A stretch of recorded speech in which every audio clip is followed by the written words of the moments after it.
Lily may have been off the radar for a couple of years, but she always manages to come back round and make herself relevant again, be it through a surprise appearance at Glastonbury or venturing off into new territory as an actress on the West End. Speaking of West End, her new album is out and everyone's talking about it. We're gonna get into it too, including the backstory, the controversy surrounding it. Let's get into it. Lily's last album, No Shame, came out in 2018, and although commercially it may have been a failure, it spawned some of her best work yet. Well, apart from The Fear.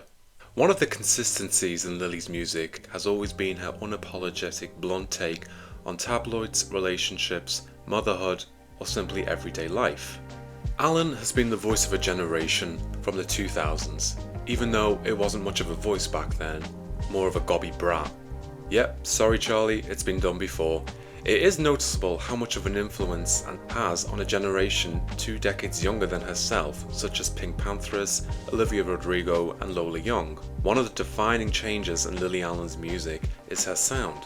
What used to be radio friendly has evolved into complex pop music with elements of reggae, drum and bass and even chill lo-fi.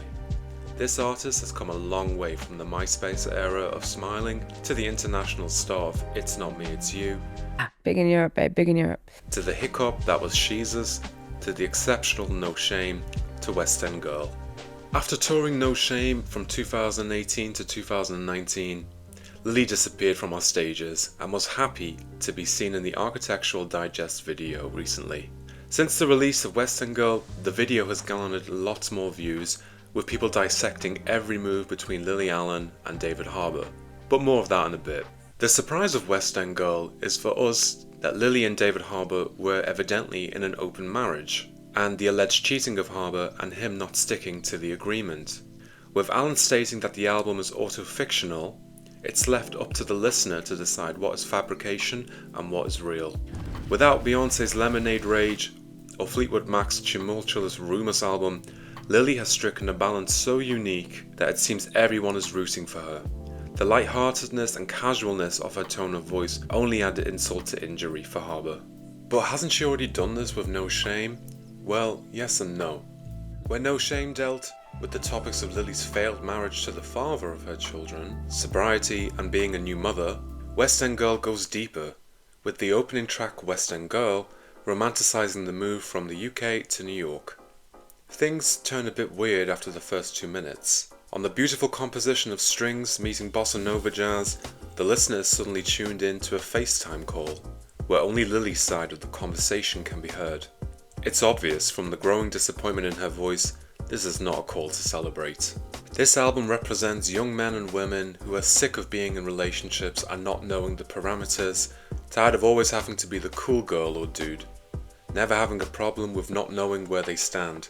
Also, the pressure of having to be the person who never makes any demands, such as commitment or worrying about coming off as needy or basic by wanting to be in a more traditional relationship. One of the benefits of being a pop star of a middle tier means that Lily has pretty much freeway when it comes to her live shows.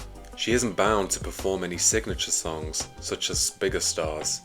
This means that seeing her live is always a unique experience. That is an incredible thing about festivals, is when you get on the stage and you start playing and then you can see, like, from all 4 corners of the field, it starts filling up. West End Girl details the fallout to her marriage of David Harbour. What Lily has done on this album is give the middle finger to the tabloids of the 2000s all the way up to now. There's a realness that Allen exudes in all of her music and through her persona, be it her dissatisfaction in relationships on Not Fair, a need to stay sober and away from the cool gang on Trigger Bang, and of course predicting the overconsumption that would later become our society on The Fear. What West End Girl does is remind us that Lily is a ruthless and honest songwriter. With a divorce from Harbour announced in early 25, some people would have taken a bit longer to write a divorce album. On this album, Lily Allen rids herself of all the guilt, shame, and not knowing the rules of her own marriage. But once again, this is open to interpretation. West End Girl was written and recorded in 16 days, so we get a pretty candid look into Allen's emotional state at the time of heartbreak. Although there is certainly enough material to draw upon, with Harbour hardly letting Allen speak, and when she does, he overreacts, Be quite bold on a first date to be like, hi, nice to meet you. By the way, plain English is the name of the kid. Unable to keep his response natural. I liked it. I kind of liked it. I was like, toilet. I've always wanted a black toilet, and I got one. When I lived in an apartment, I loved the fireplace and I love the wood. I even love but I love it. I'm really happy that I'm here to share. And I got everything I wanted. Hey, I love this room. I love it too. This has left many to conclude that he was never happy for Lily.